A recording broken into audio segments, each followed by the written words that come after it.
আমাদের উন্নয়ন অভিযাত্রায়, আমাদের ইনফ্রাস্ট্রাকচার বিল্ড আপের ক্ষেত্রে, আমাদের আইকনিক বিভিন্ন স্থাপনা নির্মাণ করার ক্ষেত্রে, বিশেষ করে পদ্মা সেতু এবং বঙ্গবন্ধু টানেল সহ বিভিন্ন আইকনিক স্থাপনা নির্মাণ করার ক্ষেত্রে চায়নার যে ভূমিকা, সেই জন্য চাইনিজ প্রেসিডেন্টকে ধন্যবাদ জানিয়েছেন। এবং চাইনিজ প্রেসিডেন্ট তার বক্তব্য যেটি বলেছেন, তারা বাংলাদেশের উন্নয়ন অভিযাত্রায়, উন্নয়ন অগ্রগতিতে অব্যাহতভাবে সহযোগিতা করে যাবে। তিনি আমাদের যে স্ট্র্যাটেজিক রিলেশনশিপ, যে গভীর সম্পর্ক, সেটিকে আপগ্রেড করা, দ্বিতীয় পর্যায়ে নিয়ে যাওয়ার অভিপ্রায় ব্যক্ত করেছেন। এবং মাননীয় প্রধানমন্ত্রীও এই সম্পর্ককে আরও গভীরতর করার উপর গুরুত্ব আরোপ করেছেন। এবং চাইনিজ প্রেসিডেন্ট তিনি বলেছেন, বাংলাদেশকে গ্রান্ট এবং interest free loan, concessional loan এবং কমার্শিয়াল লোন, এই 4 খাতেই চায়না সহযোগিতা করবে। এবং সেজন্য দুই দেশের টেকনিক্যাল কমিটি যৌথভাবে কাজ করবে। এবং খুব সহসা চায়না থেকে টেকনিক্যাল কমিটি এজন্য বাংলাদেশেও যাবে। এছাড়া আমাদের দেশের সাথে যে চায়নার যে ট্রেড গ্যাপ রয়েছে, সেটি মিটিগেট করার জন্য, সেটি কমানোর জন্য মাননীয় প্রধানমন্ত্রী গুরুত্ব আরোপ করেছেন। চাইনিজ প্রেসিডেন্টও বলেছেন তারা বাংলাদেশ থেকে আরও পণ্য আমদানি করবে।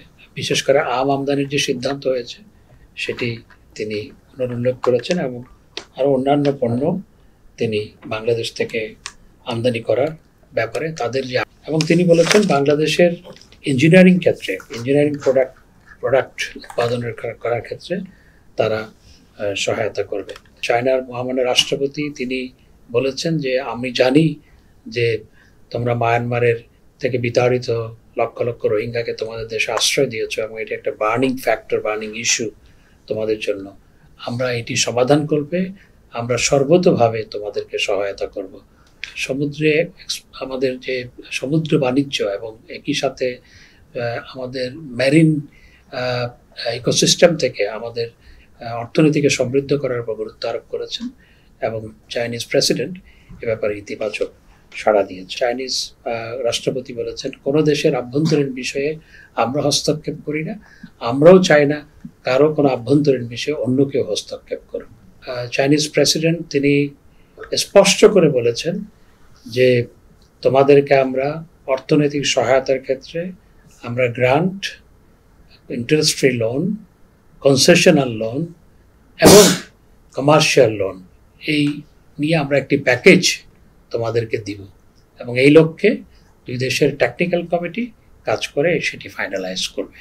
এবং একই সাথে রোহিঙ্গা ইস্যুতে তারা আমাদের যে বাংলাদেশ যে রোহিঙ্গাদের আশ্রয় দিয়েছে, সেজন্য বাংলাদেশকে ধন্যবাদ জানানোর পাশাপাশি এই সমস্যার সমাধান করবে তারা সর্বতোভাবে সহায়তা করবে বলে জানিয়েছেন। চায়নার প্রধানমন্ত্রী দুপুরবেলা বলেছেন, সকালবেলা, এবং চায়নার মহামান্য রাষ্ট্রপতিও একই কথা পুনরুল্লেখ করেছেন।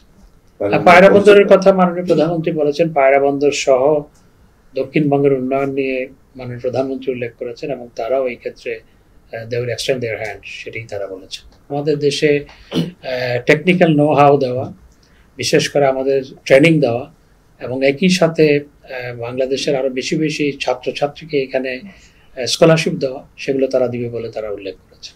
এবং কৃষি খাত, চায়নার মহামান্য রাষ্ট্রপতি তিনি গুরুত্ব সহকারে বলেছেন যে কোনো দেশের জন্য কৃষি উৎপাদনে স্বয়ংসম্পূর্ণ হওয়া সেটি অত্যন্ত গুরুত্বপূর্ণ।